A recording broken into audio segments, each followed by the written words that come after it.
Hello and welcome to the Wellness Connection podcast. I'm your host, Fiona Kane.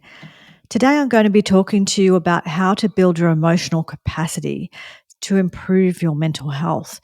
Now, this is a discussion I move back and forward within because I think it's a really important topic to keep addressing because I see more and more in our society some issues that we have with our mental health in regards to not building our emotional capacity. So that's where I'm going to be focusing on today.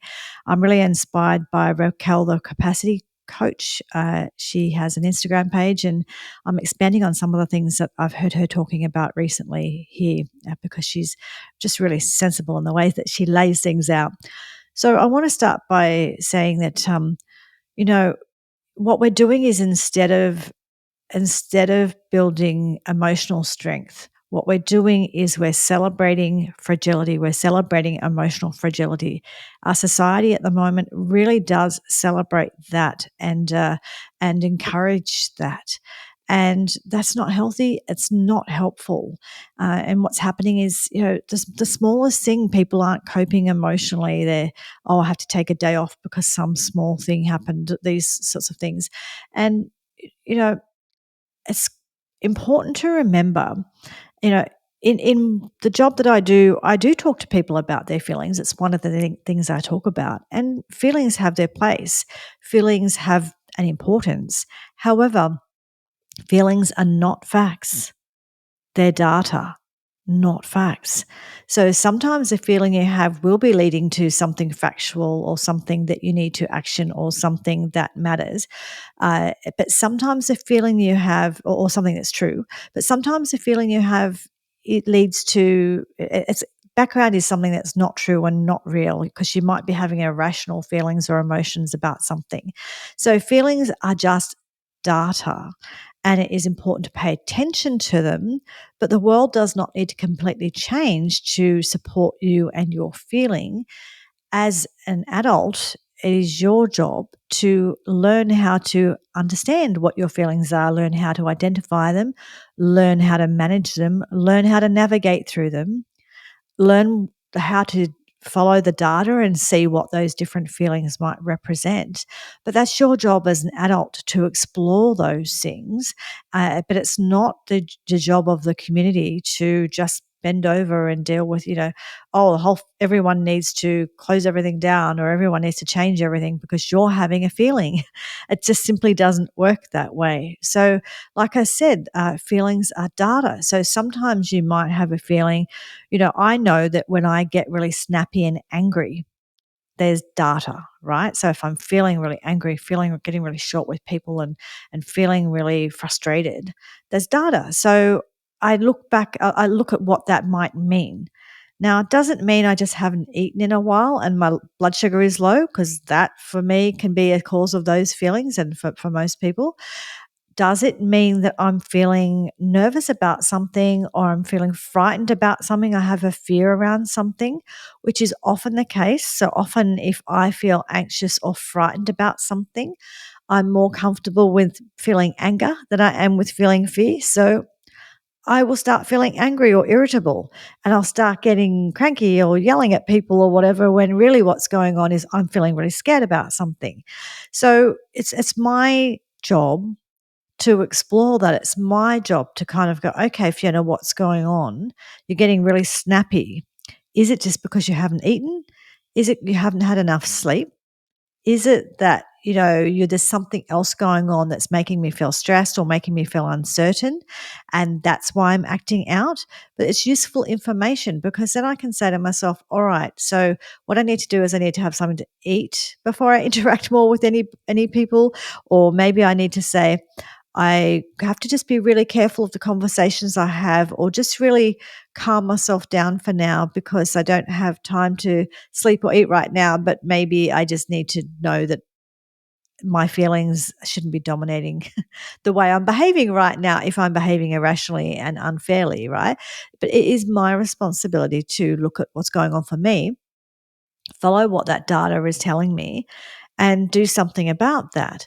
Now, your feelings could mean that your boundaries are being crossed, or that you need to learn how to say no, or that you need to sometimes say yes. It could mean lots of things, but they are just data. So there's not one answer for a feeling you might have. You need to explore. You need to just get used to having a feeling. By the way, just get used to having a feeling. It's okay to have one, because we just live in this world where they're validated, but then also we do lots of things to stop having the feeling, like we eat the thing, or we take the drug, or we drink the alcohol, or the different things that we do to stop having a feeling, right? So a feeling is just data, and it's okay to have feelings. It's okay to learn how to deal with feelings.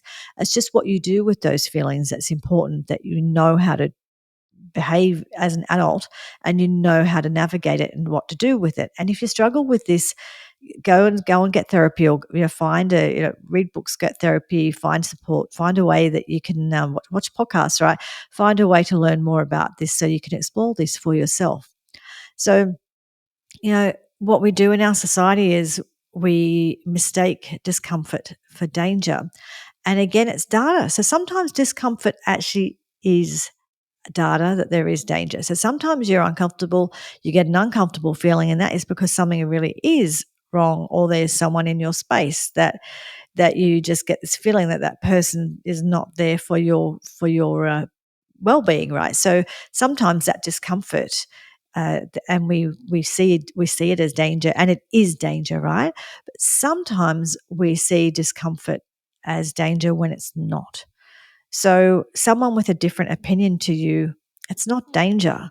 Someone who wants to challenge you on your opinions or on your thoughts, or just, someone who's challenging you in general, isn't always a bad or dangerous thing, because people challenging you can be a really good thing. If that person's challenging you to help you grow, that's great. Or if they're challenging you because they're learning how to have a conversation, and you're learning how to have a conversation, and you're both just learning how to have these challenge what might be challenging conversations, and learn from each other, or hone your debating skills, learn something, whatever it is.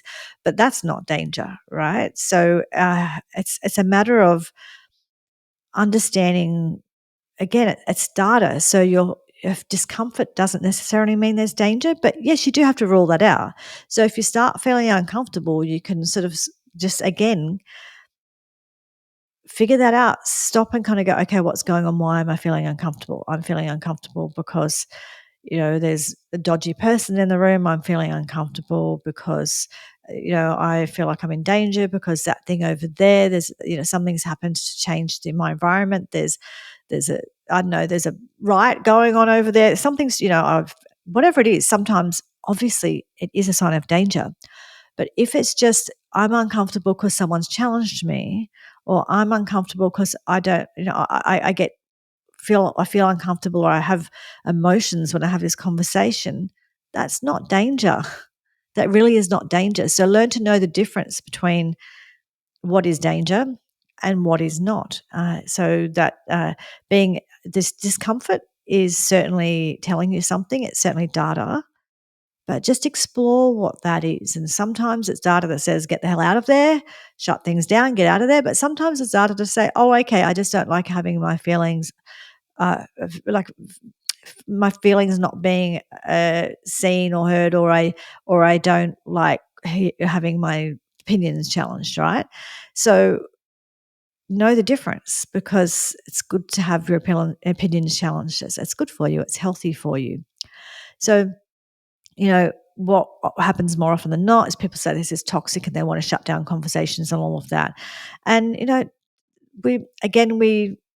we're misdefining what toxic is. Sometimes, toxic, if you're around someone who is constantly tearing you apart and treating you badly, whatever, of course there's a toxicity of that. But if it's just someone who has a different opinion, nice enough person, they just think differently to you, it's not toxic because they have a different opinion. It's not toxic. You feeling uncomfortable because you're being challenged on your opinion doesn't make that person toxic. There's toxic and there's just a different opinion. And I think we get confused between the two. So it is good to, again, clarify this for ourselves, because what we're doing now more and more, because we do live in our bubbles, because the way that social media algorithm works, it feeds you what you want to hear. So if you go left or right or wherever you are, and whatever opinions you have about whatever the situation is, obviously you see more and more of what you want to see and what you believe, and then we start to be in our isolation information bubbles. And what can happen, and what is happening more and more lately, is that we think it's toxic if we hear a different opinion. We think it's toxic to talk to someone on the supposed other side and all that stuff. And that's really foolish, because it was really healthy to talk to someone on, inverted commas, the other side, uh, because you might learn something. Even if you learn how to articulate your argument better, but you might also learn that that person's a human being. You might think they've got wrong opinions, or they're whatever, but you will learn that they're a human being. And it's actually useful just to learn that someone's a human being as well. And sometimes they've got something to teach you. Sometimes it's really interesting in my life. I've noticed that sometimes the people I think who have the least to teach me something, whether or not what they're teaching me is how to be stronger, or how to manage my emotions better, or how to articulate my argument better, or whether or not they're actually teaching me something factual that's really, really interesting that I didn't know. And sometimes the people in my life who have made me uncomfortable because they've held me to account, or because they've stood up to me, or because, they've made me uncomfortable and challenged me, they've been the people that have taught me the most. So if I shied away every time I felt challenged, I wouldn't have grown as a human being, right? So our growth actually relies on us to really make sensible decisions about when to run away and hide, and when to stay and deal with the challenge, and let it be something that allows you to grow. And we need more of that. And like, sometimes it is appropriate to walk away, sometimes it is appropriate to self protect, and sometimes you might just have a really poor mental health at this moment in time, or poor physical health, which means that you feel your capacity is lowered, and that's fine. There's times, sometimes we do need to withdraw. So I'm not saying that you have to actively be out challenging yourself constantly, but generally speaking, in life, we need to challenge ourselves, and we need to build our capacity. We actually need to be in these situations so we build our capacity. So being challenged isn't doesn't make you unsafe. It really does not make you unsafe. So, and like I said, it's all this self-preservation stuff. Sometimes we do need to preserve our sanity and our health, and we need to move away from situations, or not expose ourselves to situations. But if we do that constantly, then we don't grow and we don't learn. So when you're feeling better, when your health is better, then it's good to expose yourself to more. If you think about it, it's no different to, like, exposing yourself to germs so that your immune system is able to deal with germs more, right? It's the same thing as in, and same with, like, building muscle. We build muscle by breaking it down, right? You build muscle, it hurts to build muscle. And so growth in this life requires a certain level of discomfort. It really does. So we can't completely avoid it all of the time. It's just sometimes maybe it might be the right time for you to preserve and stay in your corner. That's fine, but don't completely avoid your whole life ever having any kind of conversation or doing anything that makes you uncomfortable, because then you just will not grow, and that won't grow your emotional capacity. It will not improve your mental health. And so, really, rather than protecting our feelings, how about we ask ourselves, and because what we do is we say, oh, I just want to make this feeling stop. So we do like I was talking before, we do the things that help us make the feeling stop. Whereas maybe what we need to do is ask, what is this teaching me? What is this feeling teaching me? And it might be teaching me that I don't know the topic well enough that I'm arguing about. So it makes me uncomfortable because I can't argue my position. So maybe it teaches me that I need to go and learn more, so I feel like I'm more sure in my opinion about something, and I can discuss it more. Maybe it's teaching me that I am reacting too much with my emotions and not thinking enough about things. Whatever it is, maybe it's teaching me, like I've said before, people have challenged me before, and it's teaching me that I'm behaving like an a-hole, or it's teaching me that it might be teaching me that I'm completely wrong about something. Or just might just be teaching me that I need to learn how to manage my emotions better. I don't know, but look for opportunities for growth. Look for like, what is this teaching me, rather than I feel uncomfortable, make it stop. It's like, oh, I feel uncomfortable. Okay, that's data. So what do let's explore, what is the data telling me? And the more you do this, the more practice you get at this, the better you'll be at it, and the stronger you'll be, and you'll realize that you don't need to make the world change to fit you. You can actually manage and deal with the world. Because what we're doing at the moment is we're protecting our feelings rather than growing. So we protect our feelings over growth, and growth should be more important than feelings. And there's a balance in this, as I've been talking about, but we really do need to expose ourselves to different things that make us uncomfortable, so we can grow. Life doesn't tiptoe around you. It doesn't adjust itself to fit your emotional needs. And the quicker we learn that, the better. And sometimes we, in schools and in universities and places like that, we really push this kind of, you need a safe space and your feelings matter so much that we all need to care kind of thing. It's just not true. It's just not the reality of the world. I don't say that feelings have no place in it. Absolutely not. But the world can't be run by our feelings, because we've all got a whole bunch of feelings for a whole bunch of reasons. So, like I said, you have a feeling, find out the data related to the feeling, and then do what you need to do. Act in accordance with that, rather than just, feeling, action. How about feeling, identifying that that's data, identifying what it's about, then some action. So just a little bit of space between the feeling and the action is a really sensible idea. So, the other thing that I see is, a lot of people, social justice warriors, or people wanting to go out and change the world. And great, if you want to go and change the world, and if you feel called and compelled to do that, good on you. That's wonderful, and do what you feel is right for you. However, you can't wait for the world to change so that you can grow as a human being. You can't wait for the world to change so you can develop and live your life. You have to live your life now in the world that we're in now.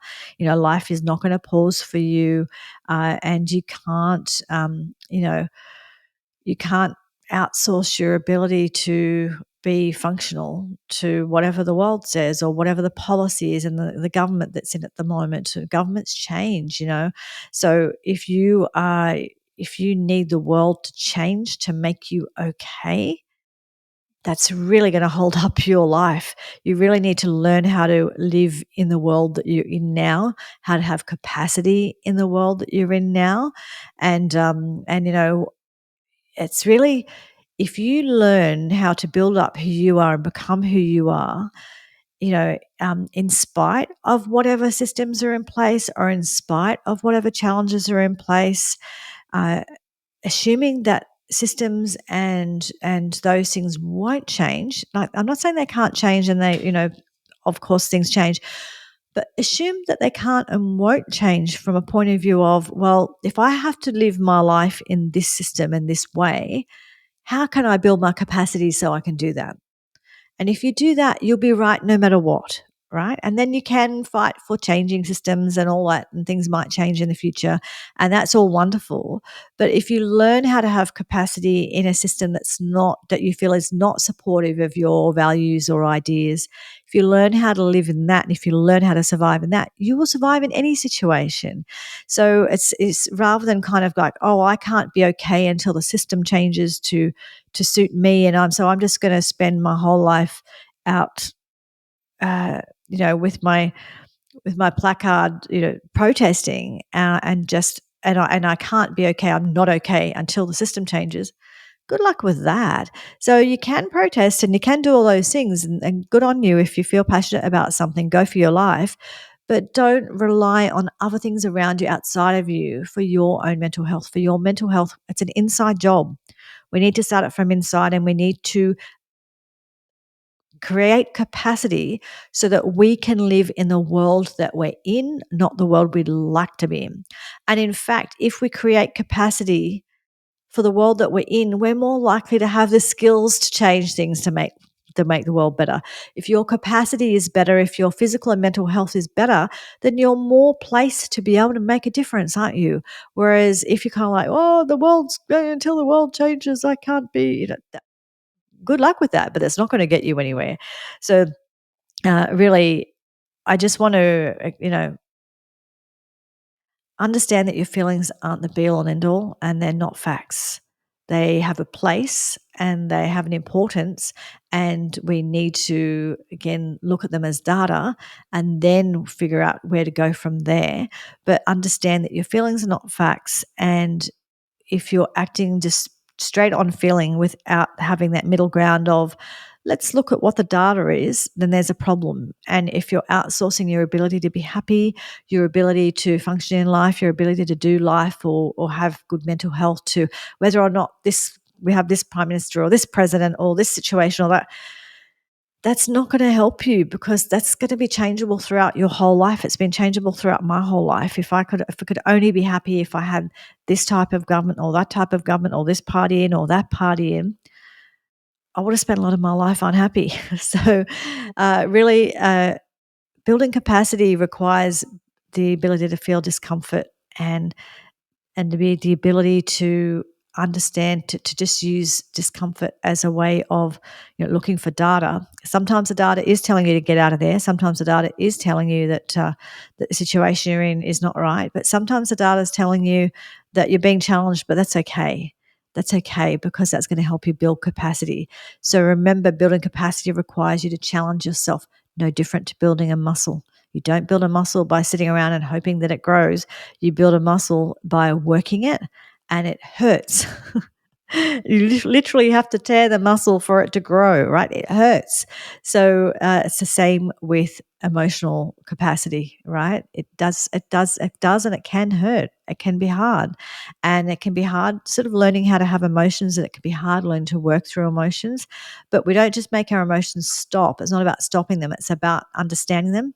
Is an emotion I need to work through? Like, am I grieving and I'm really sad, so I need to learn how to just sit with that and be with that and just work through it? Or is it emotion I'm having that's telling me some signal about something else, as I was discussing before?